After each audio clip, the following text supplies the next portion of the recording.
Hello everyone, I am Dr. Ronak Jain and I'm working in COVID ICU of a government hospital in Chennai. So, total lockdown is being imposed in most of the states, and our stress levels are increasing by seeing these news channels. So, to clear the confusion around COVID 19 and to decrease your anxiety levels, here are the things that you must know regarding the COVID 19 pandemic. If you have a fever, cough, breathing difficulty, loose motions, vomiting, loss of smell or taste, body pain, then these are some of the common symptoms we see in COVID patients. So, if you have any of these symptoms, please consult your doctor regarding a COVID 19 swab test, also called as RT-PCR test. So, now you have tested positive. So, what's next? First of all, please stay calm.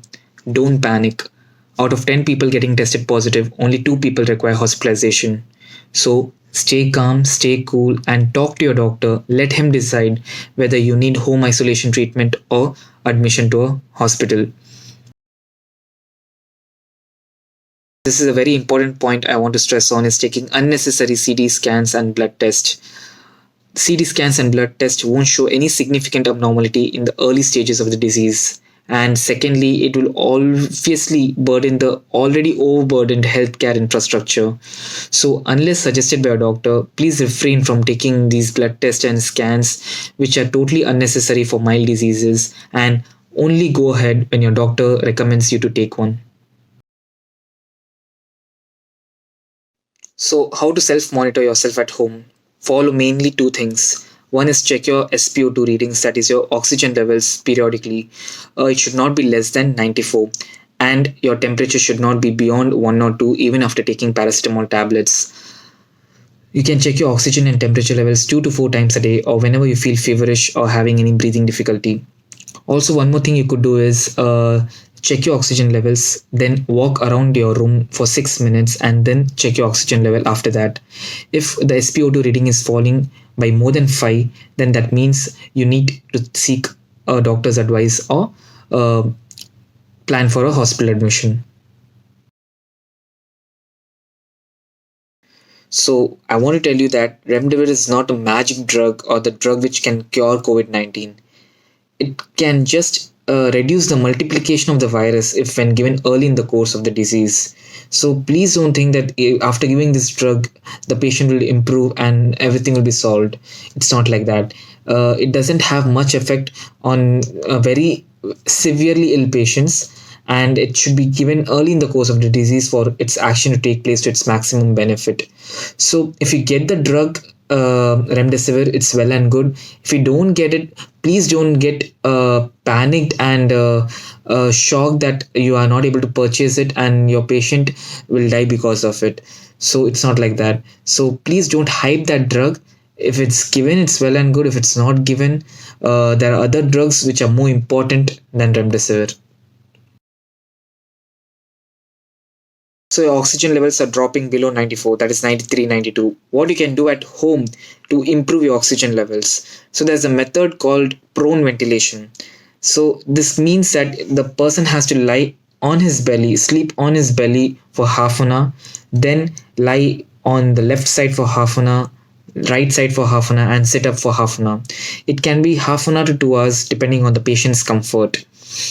So I'll attach some pictures of how to correctly do prone ventilation and when to do and when not to do prone ventilation. So it might be of help for patients whose oxygen level is less than 94.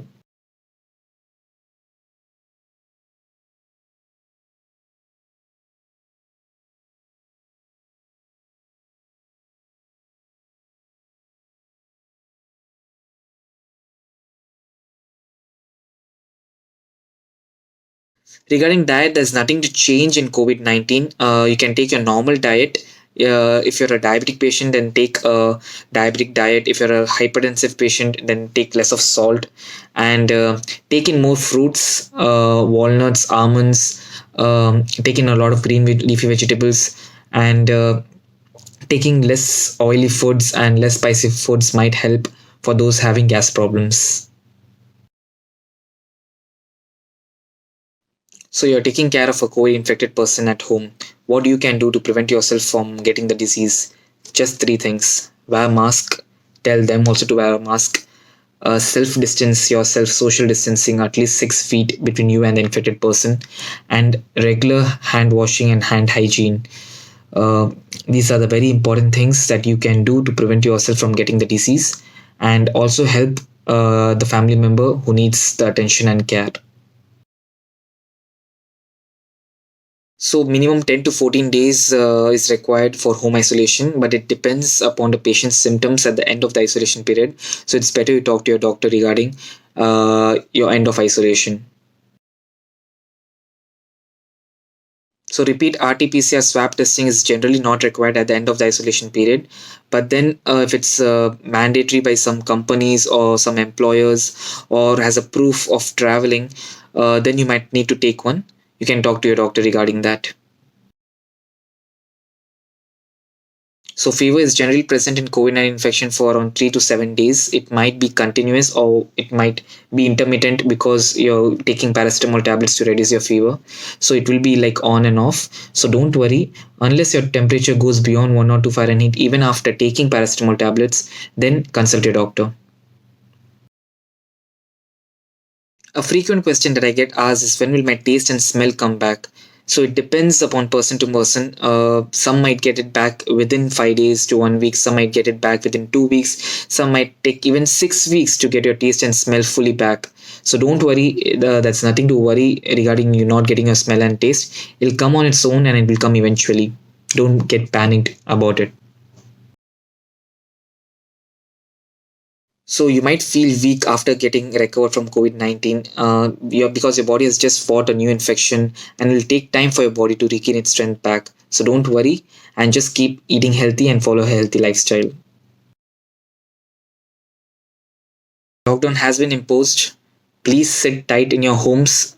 Let this wave reduce. Lockdown is the only solution, and that is why it's getting implemented across all the states one by one. Stay at your home, be safe, and keep your family safe by staying at home. So after being positive from COVID-19, it's better to delay the vaccine by 2 months. And if you have any symptoms of COVID-19, it's better to delay the vaccine by 6 to 8 weeks. So, and which vaccine to choose? Both Covaxin and Covishield is equally effective, and get the first vaccine which is available at your turn. Please don't skip the second dose, because the immunity will develop only after the second dose. And even after the second dose, you might get an infection, but the severity will be very much less, which will prevent you from getting hospitalized due to severe disease. Hope I have cleared most of your doubts regarding COVID-19 and helped reduce your stress and anxiety levels. If you have any other doubts, you can always mail me. I'll leave my mail at the end of the video. And I just appeal to the general public is that please follow all precautions, follow the lockdown rules, and stay positive in your mind and not COVID-19. Thank you.